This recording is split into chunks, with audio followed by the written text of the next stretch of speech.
ఓం సాయిరామ్. సమస్త సాయి భక్తులందరికీ నమస్కారం అండి. అందరూ ఎలా ఉన్నారు? అందరూ కూడా బాబాగారి దయ వలన ఎప్పుడూ ఆనందంగా, ఆరోగ్యంగా ఉండాలని మీ తరపున నేను కూడా బాబాగారిని మనస్ఫూర్తిగా కోరుకుంటూ ఈరోజుటి వీడియో అయితే స్టార్ట్ చేస్తున్నా అండి. ఇక ఈరోజు బాబాగారు సాయి మాటగా నా నోట ఏం పలికించబోతున్నారు అంటే, తల్లి, ప్రమాదం పొంచుకొస్తోందమ్మా. సమయం లేదు తల్లి. నీ కష్టాలన్నింటికీ కూడా కారణమేంటో తెలిసిందమ్మా. నీ ఇల్లు చెడు దృష్టి గురయింది. నేను చెప్పినట్టు చేసి వెంటనే దాన్ని తరిమికొట్టు. లేదంటే నిన్ను, నీతో పాటు నీ కుటుంబాన్ని కూడా సర్వనాశనం చేసేస్తుంది. కష్టాలు పాలు చేస్తుంది, కన్నీళ్లు పాలు చేసేస్తుంది. నీ ఇల్లు చీకటి శక్తుల బారిన పడింది తల్లి. నీ పరిస్థితి చూస్తుంటేనే నా గుండె వణికిపోతోంది. అసలు నా గుండె జల్లుమంటోంది. నువ్వు దాని నుంచి ఎలా బయట పడతావు అని తలుచుకుంటే నాకే కాళ్ళు చేతిలో ఆడటం లేదు. సమయం లేదు తల్లి. నువ్వు ఈ క్షణం ఇప్పుడే దాన్ని తరిమి కొట్టాలి.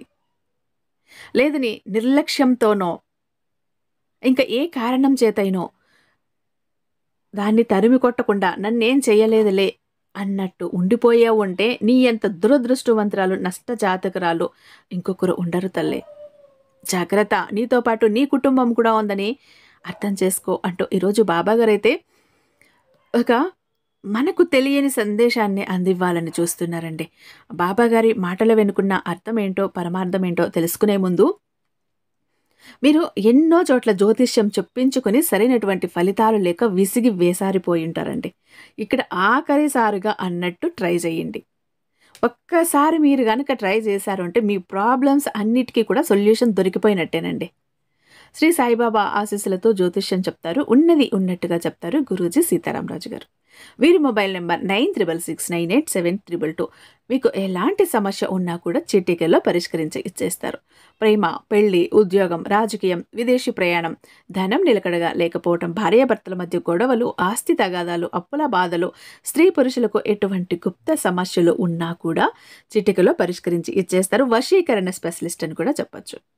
ఇలా ఏ ప్రాబ్లం అయినా అవనివ్వండి. ఒక మనిషిగా పుట్టినందుకు 1,00,000 ప్రాబ్లమ్స్ వస్తాయి. వాటిల్లో ఏదైనా అవ్వనివ్వండి, చిటికెలో తీర్చి మీ ముందు పెట్టేస్తారు. ఒక్కసారి నమ్మకంతో స్క్రీన్ మీద కనపడుతున్నటువంటి నెంబర్కి కాల్ చేసి చూడండి. ఇక బాబాగారి సందేశం వినబోయే ముందు ఒక చిన్న రిక్వెస్ట్ అండి. మన ఛానల్ని ఫస్ట్ టైం చూస్తున్నట్టయితే ఛానల్ని సబ్స్క్రైబ్ చేసుకోండి. మన వీడియోకి ఒక చిన్న లైక్ ఇచ్చి వీడియో చూడటం మొదలు పెట్టండి. ఎందుకంటే మీ లైక్ అనేది నాకు చాలా అమూల్యం అండి. మీరు లైక్ ఇవ్వటం వల్ల ఇంకొంతమంది సాయి భక్తులకి మన వీడియో అన్నది రీచ్ అవుతుంది. పక్కనే ఉన్న ఆల్ బెల్ని యాక్టివేట్ చేసి ఉంచుకోండి. ఇక బాబాగారి సందేశం విషయానికి వస్తే, తల్లి, నీ కష్టాలన్నింటికీ కారణం ఇదే. అదేంటో తెలిస్తే నువ్వు భయంతో వణికిపోతావు బిడ్డ. అదేంటో తెలుసుకొని నీ ఇంటి దరిదాపుల్లో కూడా లేకుండా తరిమికొట్టు. లేకపోతే నీ కుటుంబాన్ని సర్వనాశనం చేసేస్తుంది. ఆలస్యం చేశావు అంటే పరిస్థితి నీ సాయి చెయ్యి కూడా దాటిపోతుందమ్మా. అంతటి పరిస్థితి తెచ్చుకోవద్దు బిడ్డ. ఆకులు కాలేక చేతులు పట్టుకుంటే ఏమీ ప్రయోజనం ఉండదు. త్వరపడు, జాగ్రత్త పడు, ఎక్కువ సమయం లేదు తల్లి అని అంటున్నారండి బాబాగారు. మరి బాబాగారు మనకు తెలియని ఒక సందేశాన్ని అయితే ఇవ్వాలి అని అనుకుంటున్నారండి. అదేంటి ఖచ్చితంగా ఈరోజు విని తెలుసుకోవాల్సిందే మనమైతే. బిడ్డ, నువ్వు ఇప్పుడు పడుతున్నటువంటి కష్టాలకి, బాధలకి అన్నింటికీ కారణం ఏంటో తెలుసా? నీ ఇల్లు చెడు దృష్టికి గురైందమ్మా. అందుకే ఇన్ని అగచాట్లు పడుతున్నావు, ఇన్ని కన్నీళ్లు కారుస్తున్నావు. నీ ఇంట్లోకి చెడు శక్తి, చీకటి శక్తులు అన్నవి ప్రవేశించి నిన్ను నానా కష్టాలు పెట్టి ముప్పతిప్పులు పెడుతున్నాయి తల్లి. అదేమో నీకు అర్థం కాక నువ్వు అసలు ఏమైంది బాబా, నాకేమైంది, నా కుటుంబం, నా ఇల్లు, నా వాళ్ళు ఎందుకు ఎలా అయిపోయారు, ఎలా ఉండేవాళ్ళు, నా ఇంటిని చూస్తే నాకు చాలా భయం వేస్తోంది, బాధేస్తోంది. పరిస్థితులు అలా ఉన్నాయి. ఇంట్లో ఎటు చూసినా ఏవో శబ్దాలు, వాతావరణం అంతా ఎందుకు భయంకరంగా ఉంటోంది. ఇంట్లో ఒకరిని చూస్తే ఒకరికి పడటం లేదు. ఒకటే గొడవలు అవుతున్నాయి. ఆర్థిక ఇబ్బందులు అలానే ఉన్నాయి. అనారోగ్య సమస్యలు అలానే ఉన్నాయి. మనసు నిలకడ లేదు. మనిషికి ప్రశాంతత లేదు. ఇంట్లోనూ ప్రశాంతత లేదు. మనసులోనూ ప్రశాంతత లేదు. జీవితంలోనూ ప్రశాంతత లేదు. ఎందుకు బాబా నా జీవితం ఇలా అయిపోయింది? నా కుటుంబం పరిస్థితి ఎందుకు ఎలా అయిపోయింది? దీనికి కారణం ఏంటో చెప్పు తండ్రి అంటూ నన్ను అడిగావు కదా తల్లి. దానికి కారణం ఇదేనమ్మా. నీ ఇల్లు చెడు దృష్టికి గురైంది. చెడు శక్తులు, చీకటి శక్తులు నీ ఇంట్లో ప్రవేశించాయి. బిడ్డా, వాటిని నువ్వు ఇప్పుడే ఈ క్షణమే మేలుకొని నేను చెప్పబోయే ఈ పరిహారంతో, ఈ ఉపాయంతో వాటిని తరిమి కొట్టు. లేకపోతే నీ జీవితాన్ని సర్వనాశనం చేసేస్తాయి. ఎక్కువ సమయం లేదు తల్లే, జాగ్రత్త పడు. చెడు శక్తులు నీ ఇంట్లోకి ప్రవేశిస్తే ఆ లక్షణాలు ఎలా ఉంటాయో తెలుసా బిడ్డా? ఎలాంటి సూచనలు ఉంటాయి, వాటిని ఎలా కనిపెట్టాలో తెలుసా తల్లి నీకు? కొన్ని సూచనలైతే ఇప్పుడు నేను నీకు చెబుతాను. వాటిని గమనించుకుని వాటి నుంచి బయటపడు. చెడు శక్తులు నీ ఇంట్లోకి ప్రవేశించి నీ ఇంట్లో తాండవం ఆడుతున్నాయి అనటానికి నిదర్శనం ఏంటి బాబా అని అడుగుతున్నావు కదా తల్లి. చెబుతాను. ఈ చెడు శక్తులు, చీకటి శక్తులు ఇంట్లో ప్రవేశించినప్పుడు ఖచ్చితంగా కొన్ని సూచనలు అయితే కనిపిస్తాయమ్మా. కానీ నువ్వు వాటిని అంతగా పట్టించుకోవటం లేదు. ఆ చెడు శక్తులు మీ ఇంట్లో ఉన్నాయి అని తెలియజెప్పటానికే ఒక 5 సంకేతాలు ఉన్నాయి తల్లి.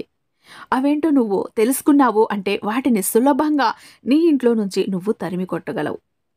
నీ ఇంటి దరిదాపుల్లో కూడా రాకుండా కొట్టగలవు. నీ ఇంటికి ఆమడ దూరానికి తరిమి కొట్టగలవు. అలా తరిమి కొట్టేటటువంటి ఒక ఉపాయాన్ని కూడా నేను నీకు చెబుతాను. నువ్వు గనక అలా చేశావు అంటే భయంతో గజగజలాడిపోతూ పారిపోతాయి. మళ్ళీ నీ ఇంటి వైపు కన్నెత్తి కూడా చూడవు. అలాంటి ఒక ఉపాయం. నీ ఇంటి వైపు చూడాలి అంటేనే భయంతో వణికిపోతాయి.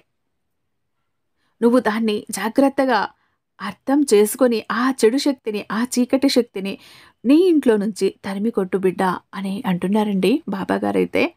తల్లి, ఇక్కడ నేను దయ్యాలు, భూతాలు అన్న పదాలు వాడను. కానీ ఈ సృష్టిలో కొన్ని శక్తులు అన్నవైతే ఖచ్చితంగా ఉన్నాయి బిడ్డ. అవి మంచి శక్తి, చెడు శక్తి, నకారాత్మక శక్తి, సకారాత్మక శక్తి, మంచిని చేసే శక్తులు, ఇలా కొన్ని అయితే ఖచ్చితంగా ఉన్నాయి.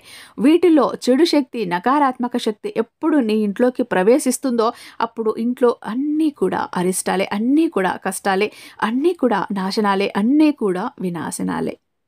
ఆ ఇంట్లో మనశ్శాంతి ఉండదు. ఏడుపులు, పెడబొబ్బలు, గొడవలు, అరుపులు, అనారోగ్యాలు, ఆర్థిక ఇబ్బందులు, అప్పుల బాధలు, ఏది చెయ్యాలన్నా జరగకపోవటం, ఎక్కడిది అక్కడ ఆగిపోవటం, ఇలా ఒక్కటి కాదు, 2 కాదు తల్లి.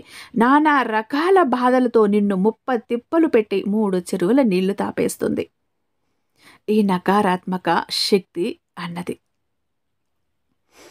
నీ ఇంట్లోకి ప్రవేశించినప్పుడు నువ్వు ఆ క్షణం దాన్ని గ్రహించి దాన్ని తరిమి కొట్టి దాని నుంచి బయట పడగలిగావు అంటే నీ కుటుంబాన్ని, నీ జీవితాన్ని నువ్వు రక్షించుకున్న దానివి అవుతావు బిడ్డా. అందులో మొదటి సంకేతం ఏంటంటే తల్లి, ఇంట్లో కుటుంబ సభ్యులు కారణం లేకుండా తిట్టుకుంటూ ఉంటారు. కారణం లేకుండా తగువులాడుకుంటూ ఉంటారు. కారణం లేకుండా గొడవ పడుతూ ఉంటారు. చిన్న చిన్న కారణాలకే గొడవ పడుతూ ఉంటారు. ఒకరిని చూస్తే ఒకరికి పడదు. ఇది నాకు చిన్న మాట అంటే కూడా నువ్వు నన్ను అంతలా అంటావా అన్న మాట పట్టింపు.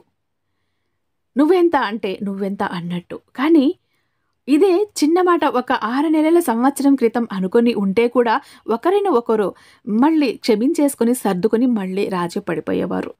ఎందుకంటే అప్పుడు నీ పరిస్థితి బాగుంది. నీ ఇంట్లో దైవిక శక్తి ఉంది కాబట్టి.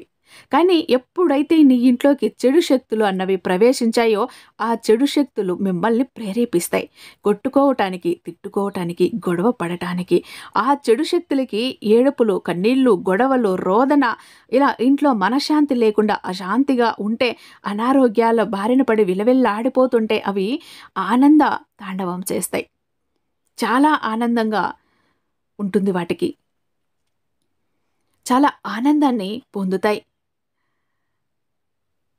అందుకే చిన్న చిన్న కారణాలకే నిష్కారణంగా ఇంట్లో పెద్ద గొడవలుగా మారిపోతూ ఉంటాయి. గొడవలు రేపుతూ ఉంటాయి. కారణమే లేని వాటికి అరుచుకుంటూ, గోల చేసుకుంటూ, గొడవలు చేసుకోవటం, కొట్టుకోవటం దాకా వెళ్ళిపోతారు. ఇక ఆ ఇంట్లో మనశ్శాంతి అన్నదే కరువైపోతుంది. ఇలా చీకటి శక్తులు ఎప్పుడు నీ ఇంట్లో అయితే ప్రవేశిస్తాయే, అప్పుడు నీ ఇంట్లో చీటికి మాటికి గొడవలు, చికాకులు, చిరాకులు, మనశ్శాంతి లేకుండా పోవటం, ఇంట్లో ప్రశాంతత అన్నదే లేకుండా పోతుంది. ఇంట్లో ఇద్దరు మనుషులు ప్రతిరోజు గొడవ పడుతూ ఉంటే ఇంట్లో ఉన్న వాళ్ళకు కూడా మనశ్శాంతి లేకుండా పోతుంది. ఇలా కుటుంబంలో ఒక్కరిని చూస్తే ఒకరికి పడదు. అనవసరమైన గొడవలు, ఇలా ప్రశాంతత అన్నది లేకుండా పోయి జీవితంలో ఏదో ఒక కారణం లేకుండానే గొడవ పడుతూ ఉండిపోతారు. ఇది ఒక సూచన తల్లి. అలా చిన్న చిన్న కారణాలకి, మాట పట్టింపులకి, గొడవల దాకా వెళ్ళిపోయి విడిపోయిన కుటుంబాలు కూడా ఎన్నో ఉన్నాయి ఈ నకారాత్మక శక్తులు ఇంట్లోకి ప్రవేశించినప్పుడు. ఇక రెండవది, ఇంట్లో ఉష్ణోగ్రతలో హెచ్చు తగ్గులు కావటం. అంటే ఎప్పుడు చూసినా కూడా మంచు ప్రదేశంలో ఉన్నట్టు చాలా చల్లగా ఉండటం. కాసింత వేడి కూడా ఆ ఇంట్లో ఉండకపోవటం. మళ్ళీ బయటకు వెళ్ళి చూస్తే వాతావరణం అంతా బాగా ఉంటుంది. కానీ మళ్ళీ ఇంట్లోకి వచ్చి రాగానే చాలా చల్లగా ఒక రకమైన చల్లదనం ఉంటుంది. అలా భరించలేని చల్లదనం ఇంట్లో ఉంటే ఏసీ, ఫ్యాన్లు పెట్టకపోయినా కూడా ఇలా చెడు శక్తులు ప్రవేశించిన ఇంట్లో ఎప్పుడూ కూడా చాలా చల్లగా ఉంటుంది. ఇలా గనక మీ ఇంట్లో ఉంది అంటే అది అతి పెద్ద సూచనని గ్రహించాలి బిడ్డ. నీ ఇంట్లో ఎక్కువ చెడు శక్తితో నిండిపోయి ఉంది అని నువ్వు గమనించి వెంటనే తగిన జాగ్రత్తలు తీసుకోవాలి. లేకపోతే ఇబ్బందులు పాలవ్వాల్సి వస్తుంది. ఇంకా మూడవ సంకేతం వచ్చేసరికి, ఇంట్లో ఎవ్వరూ లేకపోయినా ఒక్కరే ఉన్నా కూడా ఎక్కడి నుంచినో శబ్దాలు రావటం. ఇంట్లో ఎవరో మనిషి ఉండి అన్నీ కదిలిస్తున్నట్లు చిన్న చిన్న చప్పుళ్ళు అన్నవి అవుతూ ఉంటాయి. అవి ఎందుకలా వస్తాయో, ఎక్కడి నుంచి వస్తాయో కూడా తెలియదు. ఒక్కొక్కసారి నువ్వు పక్కింట్లో నుంచినేమోలే ఆ శబ్దాలు అని అనుకుంటావు. కానీ పక్కింటి శబ్దాలు కావు, నీ ఇంట్లోనే వస్తూ ఉంటాయి. అలా మెల్లిగా శబ్దాలన్నవి వస్తూనే ఉంటాయి. ఇక చెవి దగ్గర ఎవరో గుసగుసలాడుతున్నట్టు చిన్నగా మాటల శబ్దాలు, నీ వెనుక ఎవరో తిరుగుతున్నట్టు, నిన్నెవరో అనుసరిస్తున్నట్టు, నిన్ను ఎవరో గమనిస్తున్నట్టు, నీ చుట్టూ తిరుగుతున్నట్టు అనిపిస్తూ ఉంటుంది. ఇలా కూడా ఉంటుంది. ఇది 4వ సంకేతం. ఇక ఇంట్లో పాలు, పెరుగు లేదా ఏదైనా కలిపి పెట్టిన పిండి, దోస పిండి, ఇడ్లీ పిండి లాంటివి త్వరగా చెడిపోయి ఒకలాంటి మురిగిపోయిన వాసన రావటం, త్వరగా చెడిపోవటం. ఇలా ఇంట్లో ఈ చెడు శక్తులు ప్రవేశించిన తర్వాత ఈ పదార్థాలన్నీ కూడా మామూలుగా కంటే కూడా త్వరగా చెడిపోయి మురిగిపోయిన వాసన వస్తూ ఉంటాయి. ఒకలాంటి చెడు వాసన వస్తాయి. ఈ పదార్థాలన్నీ ఇలా వాసన వస్తున్నాయి అంటే ఇంట్లో చెడు శక్తి ప్రవేశించిందని అర్థం. ఇల్లు కూడా ఎంత సువాసన భరితంగా ఉంచాలని చూసినా ఒకలాంటి వాసన వస్తూ ఉంటుంది. అది కూడా చెడు శక్తికి నిదర్శనం, సంకేతం. ఇక ఇంటి ముందు ఉన్న తులసి చెట్టు దానంతట అదే ఎండిపోవటం, అకస్మాత్తుగా ఎండిపోవటం. ఈ సంకేతాలను కూడా మీ ఇంట్లోకి చెడు శక్తి, చీకటి శక్తులు అన్నవి ప్రవేశించాయి అని చెప్పటానికి సంకేతాలు, సూచనలుగా చెప్పుకోవచ్చు తల్లి. ఈ సంకేతాలు గనుక, ఈ సూచనలు గనుక నీ ఇంట్లో కనబడ్డాయి అంటే వెంటనే గమనించుకొని వాటి నుండి బయటపడి తీరాలి. బాబా ఇవన్నీ చెప్పాడు కదా, నాకు భయం వేస్తోంది అని అస్సలు భయపడకు తల్లి. నీ బాబా నీకు తోడుగా ఉన్నాడు, నీకు అండగా ఉంటాడు, నీ నీడగా ఉంటాడు, నీకు రక్షణగా ఉంటాడు, నిన్ను కాపాడుకుంటూనే ఉంటాడు. అందుకే కదా పరుగు పరుగున వచ్చి ఈ సలహాలు, సందేశాలు, సూచనలన్నీ నీకు అందివ్వాలి. వాటితో పాటు ఒక ఉపాయం కూడా అందివ్వాలని నీ సాయి వచ్చాడు. భయపడకు, నీ సాయి నీకు అండగా ఉన్నాడు. నీ ఇంట్లో ఆవహించిన, నీ ఇంట్లోకి ప్రవేశించిన ఆ చెడు శక్తిని తరిమి కొట్టడానికి నీకు ఒక అద్భుతమైన ఉపాయం చెప్తాను. నువ్వు అలా చేసి ఆ చెడు శక్తిని, ఆ చీకటి శక్తిని నీ ఇంట్లో నుంచి తరిమి కొట్టు. అలా నువ్వు గనక తరిమి కొట్టటానికి నీ బాబా నీకు తోడుగా ఉంటాడు. నీకు రక్షణగా నిలబడతాడు తల్లి. నీ సాయి ఇవన్నీ చెప్పి నిన్ను భయపెట్టడానికి రాలేదమ్మా. ఇలా నీ ఇంట్లో కూడా జరుగుతున్నాయేమో చూసుకుని, ఒకవేళ ఇలాంటి సంకేతాలో, సూచనలో నీ ఇంట్లో ఉంటే వాటి నుంచి నువ్వు ఎలా బయటపడాలి, దానికి నువ్వు ఏం చెయ్యాలి అన్న ఒక ఉపాయం చెప్పటానికి మాత్రమే వచ్చాడు తల్లి. ఆ ఉపాయం ఏంటో ఇప్పుడు చెప్తాను. జాగ్రత్తగా వినమ్మా. నేను చెప్పింది చెప్పినట్టు చేసుకో. వీటన్నింటి నుంచి కూడా నువ్వు బయటపడటానికి ఒకే ఒక మార్గం ఉంది తల్లి. అది ఏకైక మార్గం. అది నువ్వు తప్పకుండా చేసి తీరాల్సిందే. అలా చేస్తేనే నువ్వు ఆ చెడు శక్తిని నీ ఇంట్లో నుంచి బయటికి తరిమివేయగలవు. నువ్వు ఏం చేస్తావు అంటే, ముందుగా వెల్లుల్లిపాయ తొక్కలు ఏవైతే ఉన్నాయో అవి తీసుకో. ఆ వెల్లుల్లి తొక్కలకు కొద్దిగా కర్పూరాన్ని జోడించి ఈ రెండింటిని బాగా దంచు. అలా దంచుకున్న ఆ పొడి ఏదైతే ఉందో దాన్ని ఒక డబ్బాలో వేసి పెట్టుకో. ప్రతిరోజు కూడా సాయం సంధ్యవేళ ఇంట్లో దీపారాధన చేసి పూజ చేసుకున్నాక ధూపం వేస్తావు కదా, ఆ ధూపపు కుండీలో నిప్పులు రాజేశాక ఈ వెల్లుల్లి పొట్టు, కర్పూరం దంచి పెట్టుకున్న పొడి ఏదైతే ఉందో ఆ పొడిని ధూపంలా ఇంట్లో వెయ్యి. ప్రతి మూలలోనూ, ప్రతి గదిలోనూ, ప్రతి చోట్లోనూ ఈ ధూపం అన్నది నువ్వు చూపించి తీరాలి. ఎందుకంటే చెడు శక్తులు, చీకటి శక్తులు ఎక్కువ మూలల్లో అట్లాంటి చోట దాక్కుని ఉంటాయి. వాటిని తరిమి కొట్టాలి. అలా ప్రతి గదిలోనూ ఈ ధూపం అన్నది చూపించు. అలా ఈ ధూపాన్ని వేసుకుంటూ నువ్వు గుమ్మం నుంచి దాన్ని బయటకు తీసుకువెళ్ళిపోవాలి. నీకు 2 గుమ్మాలు ఉన్నాయంటే వెనుక పెరటి గుమ్మం వైపు నుంచి బయటకు తీసుకువెళ్ళి పెరట్లో పెట్టేసేయాలి. ఒకవేళ 2 గుమ్మాలు లేవు, ఒకే తలుపు ఉంది అని అనుకున్నప్పుడు, అంటే ఇంట్లో ధూపమంతా ప్రతి గదిలోనూ, ప్రతి మూలలోనూ వేశాక ఇంటి నుండి దాన్ని బయటకు తీసుకువెళ్ళు. నేరుగా మెట్ల కింద కానీ, లేదా ఎక్కడైనా ఖాళీ స్థలం ఉంటే, ఇంటి ఆవరణలో ఖాళీ స్థలం ఎక్కడ ఉంటుందో అక్కడ ఆ ధూపపు కుండీని అక్కడ పెట్టేసేయి. అక్కడ పెట్టేసి వచ్చాక ఆ బయట ఒక లైట్ అన్నది ఉంచాలి. ఇక నువ్వు ఇంట్లోకి వచ్చాక డోర్లు, తలుపులు, కిటికీలు అన్నీ క్లోజ్ చేసేసి కాళ్ళు చేతులు కడుక్కో. ఏ తలుపు, ఏ కిటికీ అన్నది కూడా తీసి ఉంచుకు, అన్నీ మూసి ఉంచు. ఎందుకంటే నువ్వు ఇంట్లో నుంచి తరిమి కొట్టిన ఆ చెడు శక్తి మళ్ళీ నీ ఇంట్లోకి ప్రవేశించకూడదు కాబట్టి.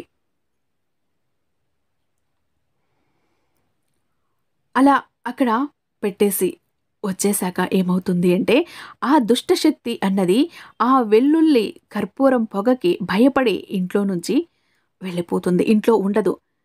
ఆ పొగతో పాటు అట్లా బయటికి వెళ్ళిపోతుంది. అలా నువ్వు వరుసగా ఒక 4-5 రోజులు ఈ పని చెయ్యాల్సి ఉంటుంది. మళ్ళీ ఎప్పుడైనా నీకు ఇలాంటి లక్షణాలు కనిపించినా, లేదంటే ఇలాంటి చెడు శక్తులు ఇంట్లోకి ప్రవేశించకూడదు అన్నా, కనీసం వారంలో 2-3 రోజులైనా ఈ పొడితో నువ్వు ధూపం వేశావు అంటే ఎలాంటి చెడు శక్తి కూడా నీ ఇంట్లోకి ప్రవేశించాలి అంటే భయంతో గజగజలాడిపోతుంది. అప్పుడు ఖచ్చితంగా మీ ఇంట్లో ఉన్న ఈ చెడు శక్తిని, ఈ దుష్ట శక్తిని నువ్వు తరిమి కొట్టగలవు. ఒక విషయం తల్లి, ఖచ్చితంగా సాంబ్రాణి ధూపం వేశాక మాత్రం కాళ్ళు చేతులు కడుక్కొని తలుపులన్నీ కూడా మూసేయాలి. అలా నువ్వు ఆ సాంబ్రాణి ధూపపు కుండిని బయట మాత్రమే ఉంచాలి. ఇంట్లో ఎట్టి పరిస్థితుల్లోనూ ఉంచుకోకు. ఎందుకంటే ఆరు బయట అయితేనే ఆ దుష్టశక్తి అన్నది వెళ్ళిపోవటానికి చాలా అవకాశం ఉంటుంది. నువ్వు గనక సాంబ్రాణి ధూపపు కుండిని లోపలే ఉంచుకున్నావు అంటే ఆ పొగతో పాటు ఇంట్లోనే ఉండిపోతుంది ఆ చెడు శక్తులు అన్నవి. కాబట్టి దాన్ని ఎట్టి పరిస్థితుల్లోనూ ఇంట్లో ఉంచకు. బయట పెట్టేసి తలుపులు, కిటికీలు అన్నీ కూడా మూసివేసేయి. ఇంకొక సంకేతం కూడా ఉంటుంది తల్లి. చిన్నపిల్లలు చీటికి మాటికి ఏడుస్తూనే ఉంటారు. ఆరోగ్యం బాగా ఉంటుంది, పాలు పట్టించి ఉంటారు, అంతా బాగానే ఉంటారు. కానీ ఏడుస్తూ చిరాగ్గా ఉంటారు పిల్లలు. అలాంటి సంకేతం కూడా ఉంటుంది. నువ్వు ఇలా గనక చేశావంటే పిల్లల్లో ఈ లక్షణాలు కూడా తొలగిపోతాయి. బిడ్డ చెప్పాడు కదా, నీ సాయి చెప్పిన ప్రతి మాట నీకోసమే అని నీకు అర్థమైంది కదా.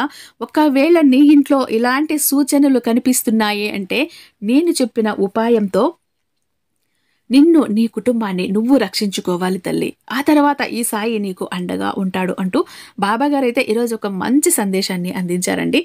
ఈ వీడియో మీకు నచ్చే ఉందని భావిస్తున్నాను. రేపు మరొక మంచి వీడియోతో మీ ముందుంటాను. అంతటిదాకా సర్వేజన సుఖినో భవంతు. ఓం సాయిరామ్.